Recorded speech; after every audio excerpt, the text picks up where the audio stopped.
తెలిసితే మోక్షము తెలియకున్న బంధం. My dear friends, Nellore నుంచి వాసవి గారు ఒక ప్రశ్న అడుగుతున్నారు. ఆత్మహత్యకి ఆత్మాహుతికి గల తేడా ఏంటి? మీరు ఈ రెండు పదాలు చాలా చోట్ల కథల్లోనో లేకపోతే ఇతరత్ర గురువుల యొక్క సందేశాల్లోనూ వినుంటారు. ఆత్మహత్య, ఆత్మాహుతి, 2 parts is there. ముందుగా అసలు ఆత్మహత్యను ఎందుకన్నారంటే ఆత్మకు చావులేదు కదా, మరి ఆత్మహత్య ఏంటి అని మీకు డౌట్ రావచ్చు. ఆత్మహత్య అంటే ఆత్మ యొక్క ప్రణాళికను చంపేశాం కాబట్టి ఆత్మహత్య అంటారు. అంటే ఒక ఆత్మ జీవాత్మను భూలోకాన్ని పంపించి ఒక శరీరంలో ఉంటుంది. రకరకాల సమస్యలు, రకరకాల కష్టాలు, రకరకాల ఇబ్బందులు పెట్టుకొని వస్తుంది. ఎందుకంటే దాని ద్వారా నేర్చుకోవడానికి. ఇన్ని ప్రణాళికలు పెట్టుకొని వస్తే అనుకోకుండా ఈ కింద ఉన్న జీవుడికి వాటన్నిటి మీద ఇసుకొచ్చేసి, బాధ వచ్చేసి, దుఃఖం వచ్చి తట్టుకోలేక తన జీవాన్ని తీసేస్తాడు. అంటే జీవుడికి స్వేచ్ఛ ఇవ్వబడుతుంది. ఆత్మని మనం మన లోపల నుంచి చిన్న అంశం సృష్టించి భూలోకానికి పంపిస్తాం, ఒక శరీరంలో పెడతాం. ఆ శరీరం పేరే జీవాత్మ, జీవుడు అంటాం. అంటే కింద ఉన్న మనం అనమాట. పైన ఉన్నది మనమే, కింద ఉన్నది మనమే. పైన శరీరం ఉంది, కింద ఏలు ఉందన్నమాట. అట్లా సో ఇక్కడ బాధలు కష్టాలు భరించలేక జీవుడు బయటకు వచ్చేస్తాడు. ఏ ఊరేసుకోనో ఏ మందు తాగో.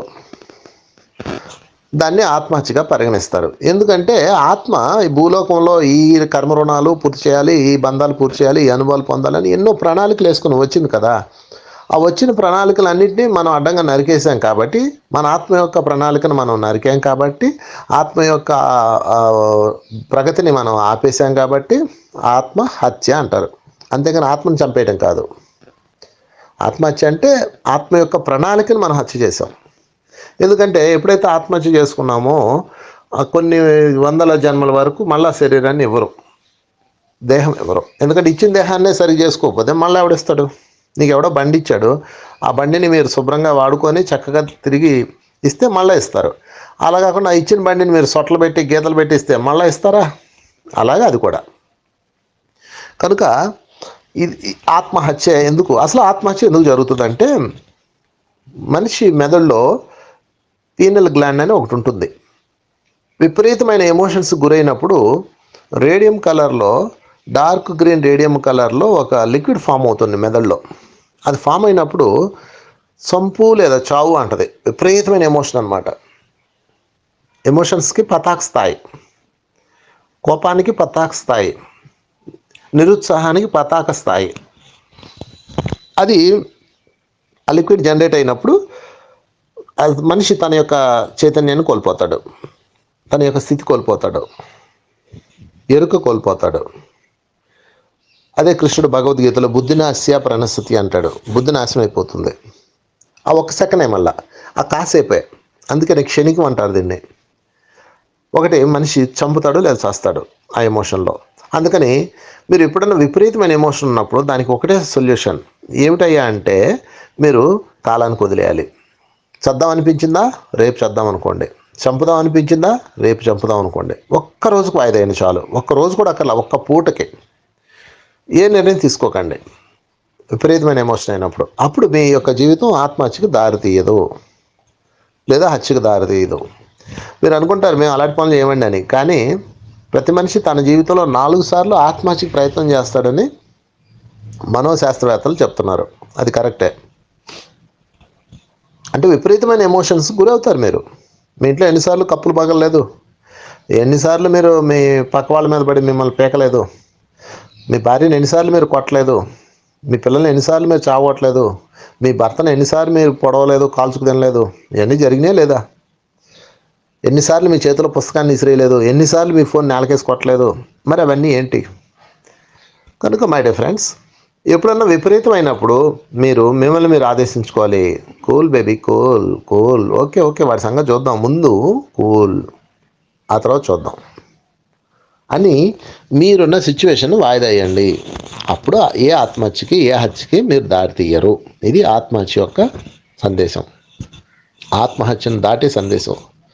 ఎంత దురదృష్టం అంటే మై డియర్ ఫ్రెండ్స్, ప్రతి 3 సెకండ్లకి ఈ వరల్డ్ వైడ్గా, ప్రపంచవ్యాప్తంగా 2 ఆత్మహత్య చేసుకొని చనిపోతున్నారు. అందులో టీనేజ్ పిల్లలు 85%, 10% middle age, only 5% old age. ఇప్పుడు చెప్పండి, ఆత్మహత్యలు ఎవరు ఎక్కువ చేసుకుంటున్నారు? టీనేజ్ పిల్లలు. వాళ్ళ సున్నితమైన మనసులో మార్కులు రాలేదనో, లేకపోతే ఎగ్జామ్ ఫెయిల్ అయ్యానో, లేకపోతే లవ్ ఫెయిల్ అయిందనో, లేకపోతే అవమానించారనో, లేకపోతే ఫీజు కట్టలేకపోయామనో, అబ్బా ఆ చిన్ని మనసుల్ని సర్వనాశనం చేస్తున్నాం మనమే. వాళ్ళ ఆత్మహత్యలకు కారణం మనమే, మన సమాజమే. అందుకని మన పిల్లల్ని మనం రక్షించుకోవాలి.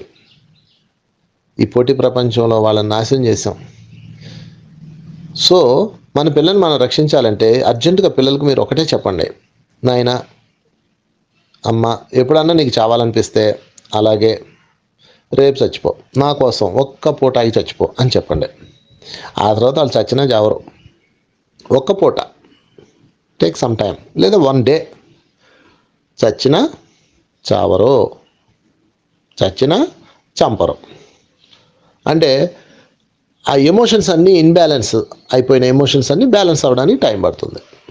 పీనల్ గ్లాండ్ సెటరేట్ అవ్వడానికి టైం పడుతుంది. కనుక మై డియర్ ఫ్రెండ్స్, నేను ఎన్నో జైళ్ళల్లో క్లాసెస్ చెప్పాను, తిరిగాను. అక్కడ ఉన్న ఖైదీలందరూ మేము అలా అనుకోలేదండి, అలా చేస్తానని, ఆ రోజు ఏంటో అలా జరిగిపోయిందండి, వాడి తలకాయ అలా పలగొట్టేశానండి అంటారు. పాపం వాళ్ళు క్షణికులు అలా చేసేస్తారు అంతే. ఎవడు కావాలని చేయడు. 99% కావాలని ఎవరు చేయరు హత్యలో, ఆత్మహత్యలో. సో దీనికి ఒకటే దారి. ఏంటి ఆ దారి అంటే కాలానికి వదిలేయాలి. ఏ సమస్య తీర్చుకోలేని ఏ సమస్యను సరే కాలానికి వదిలేయండి. రేపు తెలుసుకుందాం అని ఒక్కరోజు వాయిదేయండి. రేపు చూసుకోండి, మీరు చైతన్యం అయిపోతారు. ఇక రెండోది ఆత్మ ఆహుతి. ఆత్మహత్య అంటే కోరికలు తీరక, లేకపోతే నిస్సహాయస్థితిలోనో, లేకపోతే కోపంతోనో, లేకపోతే బాధతోనో, అక్కసుతోనో చేసుకునే దాని పేరు ఆత్మహత్య. ఈ సృష్టిలో అత్యంత నీచమైన పని ఏమైనా ఉందంటే ఇదే. హత్య కన్నా పెద్ద నేరం అంట ఇది. ఆధ్యాత్మికంగా ఇంకా పెద్ద నేరం. అంటే మన ప్రాణం మనం తీసుకునే హక్కు లేదు, చట్టపరంగా కూడా పెద్ద నేరమే. సరే, దీన్ని పక్కన పెడితే రెండో దాని గురించి చూద్దాం. ఆత్మాహుతి అంటే సమాజ హితం కోసం, ఇతరుల కోసం తనను తాను బలి చేసుకోవడం పేరు ఆత్మాహుతి. ఇది మీకు అర్థమయ్యేలా చెప్పాలంటే, శ్రీరామచంద్రుడు ఒకరోజు కూర్చున్నప్పుడు అతని దగ్గరికి యమధర్మరాజు వస్తాడు. యమధర్మరాజు శ్రీరామచంద్రుడు ఇద్దరు డిస్కషన్లో ఉంటారు. సృష్టి యొక్క మరణ జనన సిద్ధాంతాల గురించి చర్చించుకోవాలి అని చెప్పేసి శ్రీరాముడు కోరిన మీదట, అయితే ఒక కండిషన్, నేను నీతో మాట్లాడేటప్పుడు ఎవరు నన్ను చూడకూడదు, నేను అష్టలోకం నుంచి వస్తున్నాను కాబట్టి నన్ను భౌతిక కళ్ళు నన్ను చూడకూడదు, చూస్తే వాళ్ళు చనిపోవాల్సిందే అంటాడు. అనగానే ఆయన కండిషన్ పెడతాడు. కండిషన్ పెట్టగానే సరే అయితే పద అని చెప్పేసి ఇద్దరు కలిసి ఒక రూమ్లోకి వెళ్ళి తలుపు వేసుకుంటారు. వేసుకునే ముందు లక్ష్మణుని కాపలా పెడతాడు. లక్ష్మణ, ఎట్టి పరిస్థితుల్లో తలుపు తీయద్దు, లోపలికి రావద్దు, వస్తే మాత్రం మరణమే శరణ్యం, గుర్తుపెట్టుకో అని చెప్పేసి అతనికి చెప్పి కాపలా పెట్టి వాళ్ళిద్దరు లోపలికి వెళ్ళిపోయి తీవ్రమైన డిస్కషన్లో ఉంటారు. ఈలోపు దుర్వాసుడు వస్తాడు. దుర్వాసుడు వచ్చి శ్రీరాముడు ఎక్కడ అంటాడు. అనగానే లక్ష్మణుడు, అయ్యా శ్రీరాములు వారు లోపల అత్యంత గోప్యమైన డిస్కషన్స్లో ఉన్నారు, దయచేసి మీరు కాసేపు విశ్రమించండి, కూర్చోండి, ఆయన వస్తారని చెప్తాడు. అనగానే దుర్వాసునికి మండుతుంది. ఆయన కోపిష్ట. ఆయన ఎంతో సాధన చేశాడు, కానీ ఆయన ముక్కు మీద కోపం ఉంటుంది అంతే. ఆయనకు తిక్కలేసిపోద్ది. దుర్వాసుడిని అంత మహర్షి వస్తే మీరు నన్ను అవమానిస్తారా అని చెప్పేసి ఆయన ఏం చేస్తాడంటే, శ్రీరాముని పిలుస్తావా పిలవా అంటాడు. అయ్యా దయచేసి ఆగండి, లేదు నేను లోపలికి వెళ్తాను అంటాడు. ఆగండి అని బతిలాడతాడు. ముందు శ్రీరాముని పిలిచి నాకు వెల్కమ్ చెప్పమను. ఆ రోజుల్లో ఎవరు వచ్చినా సరే రాజు ఎదురెళ్ళి వాళ్ళ పాదాలు కడిగి లోపలికి తీసుకెళ్ళాలి, ఇది ఆచారం. అక్కడ లక్ష్మణుడు పాదాలు కడగడానికి నీళ్ళు పట్టుకొచ్చాడు. నువ్వు వస్తావా, శ్రీరాముడు రావాలి, నా స్థాయి ఏంటి, నేనేంటి అంటాడు. అనగానే మళ్ళా లక్ష్మణుడు బతిలాడతాడు. ఆయన వెండో శ్రీరాముడు ఒక్క నిమిషంలో కనుక శ్రీరాముడు ఇక్కడికి రాకపోతే రఘువంశం మొత్తం శపించేస్తానంటాడు. ఇంకా లక్ష్మణుడు చేసేది లేక వెళ్ళి తలుపు తీస్తాడు. తలుపు దిగానే పాపం అన్న అక్కడ ఉంటాడు. అతను చూడగానే యమధర్మరాజు ఎవాబరేట్ అయిపోతాడు, అంటే మాయమైపోతాడు.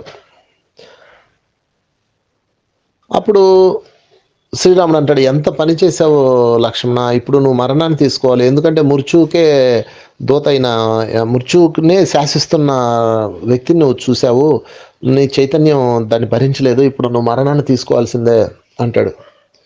ఎంత తప్పు చేసావు లక్ష్మణ, అయ్యో లక్ష్మణ అని ఏడుస్తాడు. అప్పుడు చెప్తాడు లక్ష్మణ, అన్నయ్య ఆ దుర్వాసుడు వచ్చాడు, ఆయన నువ్వు గనక రాకపోతే ఆయన నువ్వు గనక రాకపోతే రఘువంశాన్ని శపిస్తానని అన్నాడు. రఘువంశం మొత్తం నాశనం అయిపోవడం కన్నా నేను ఒక్కడనే మరణించడం బెస్ట్ అనుకొని వచ్చాను అన్నయ్య, సో నన్ను మన్నించు, నేను వెళ్తున్నానని చెప్పేసి నమస్కారం పెట్టేసి, అన్నకు ఆఖరి నమస్కారం పెట్టి, అప్పుడు ఆ పక్కనే ఉన్న ఒక నది, ఐ థింక్ అది సరియు నది అనుకుంటా, పేరు నాకు గుర్తులేదు, ఆ నదిలోకి వెళ్ళి ఆ లక్ష్మణుడు ఆత్మాహుతి చేసుకుంటాడు. చూసారా, లక్ష్మణుడు చేసింది ఆత్మాహుతి, ఆత్మహత్య కాదు. అంటే తన అన్న తను పట్టించుకోలేదని దూకాడు అనుకోండి నదిలో, అది ఆత్మహత్య అవుతుంది. సమాజహితం కోసం తను వెళ్ళాడు కాబట్టి అది ఆత్మాహుతి అయింది. ఎంత అద్భుతం చూడండి, లక్ష్మణుడు లాంటి గొప్ప వ్యక్తి మనకి ఎక్కడ దొరుకుతాడు. కనుక లక్ష్మణుడికి జయజయలు. అందుకే శ్రీరాముడు పక్కన ఎప్పుడు లక్ష్మణుడు ఉంటాడు. అంటే తన ఆత్మని సమాజం హితం కోసం సమర్పించాడు. ఇవేం మొగుడు తిట్టాడనో, పెళ్ళాన్ని తిట్టిందనో, డబ్బులు రాలేదనో, అప్పులు పాలైపోయానో చేసుకోలేదు అతను, అది ఆత్మహత్య. సో మై డియర్ ఫ్రెండ్స్, కోరిక తీరలేదని చేసేది ఆత్మహత్య, వ్యక్తిగతం కోసం చేసేది ఆత్మహత్య, సమాజం కోసం చేసేది ఆత్మాహుతి. రెండు ప్రాణాలు తీసుకోవడమే. But small difference is there, ఇది గుర్తుపెట్టుకోండి. మీ ఆత్మని ఎప్పుడు మీరు ఆహుతి ఇవ్వాలి. అలాగని చెప్పేసి దూకేకండి, మీరు దూకితే ఉపయోగం లేదు ఇక్కడ. మన ఎవడో వచ్చాడు నా దగ్గరికి, సార్ నాకు ఏమో బతకాలనిపించట్లేదు అన్నాడు. ఏమైనా ఏమి కష్టాలు ఏమన్నా? ఏం కష్టాలు లేవు సార్. పోనీ ఏంటి సమస్యలు? ఏమి లేవు సార్. మరి ఎందుకంటే ఏముంది సార్ ఇక్కడ, ఏముంది ఇంకా ఏం చేయాలా, ఎందుకు ఇది ఈ లోకం, నాకు మోక్షం కావాలా, భూలోకంలో ఎందుకు అన్నాడు. అదే చావాలని ఉందా అన్నాడు. ఏం అంతే సార్, ఎందుకు ఇంకా అది, ఐ వాంట్ లైవ్, నేను ఇంక బతకను, ఐ డోంట్ వాంట్ లైవ్, నేను ఈ లోకం విడిచిపెట్టేస్తాను అన్నాడు. సరే ఇక నుంచి ఓ పని చేయి, ఈరోజు నుంచి నువ్వు చచ్చావనుకో, పైలోకం వెళ్ళి ఏం చేస్తావు, అక్కడ దేవుడి దగ్గర ఉంటావు, సేవ చేస్తావు, ఏదో అనుకుంటావు కదా, అదే ఇక్కడే చెయ్యి అంటే నిన్ను విడిచిపెట్టేసి చెయ్యి ఈ రోజు నుంచి అన్నాను. అలాగే చేస్తున్నాడు అతను, చచ్చినట్టు చేస్తున్నాడు ఇప్పుడు. కనుక మై డియర్ ఫ్రెండ్స్, మీ ఆత్మను ఆహుతి చేయడం అంటే మీరు సరయు నదిలో దూకేయడం కాదు, సమాజానికి హితం చేయడం. చాలామంది డైలాగులు చెప్తుంటారు, ఈ జీవితం విసిగిపోయాను, వేసారిపోయాను, ఇంకా అవసరం లేదు, ముక్తి కావాలి, ముక్తి కావాలి. ఈ ముక్తి కావాలన్న వాళ్ళందరినీ అందరూ చేయాల్సింది ఏమిటంటే, మీకు ముక్తి వచ్చింది అనుకొని పైలోకంలో ఏమైతే చేయాలనుకుంటున్నారో అది ఇక్కడ చేయండి. మీరు పైలోకంలో పోతే ఇంటి గురించి ఆలోచించరు, పిల్లల గురించి ఆలోచించరు, బట్టల గురించి ఆలోచించరు, డబ్బుల గురించి ఆలోచించరు, మీ గురించి కూడా ఆలోచించరు. ఏం చేస్తారు పైలోకంలో? ఆ దేవుని సేవ చేస్తామంటున్నారు కదా, అది ఇక్కడే చేయండి. దీనజనులు చాలామంది ఉన్నారు, రోజుకి లక్షల జీవులు చంపబడుతున్నాయి, వాటికి సేవ చేయండి వెళ్ళి, అదేదో ఇక్కడ చేయండి. దాని పేరు ఆత్మాహుతి. సో మై డియర్ ఫ్రెండ్స్, చరిత్రలో చాలా ఇలాంటివి ఉన్నాయి. ఆత్మాహుతి చేసుకొని, అంటే సమాజం కోసం చేసుకున్న మహనీయులు ఎందరో ఉన్నారు. వాళ్ళందరికీ పాద నమస్కారాలు. Thank you very much.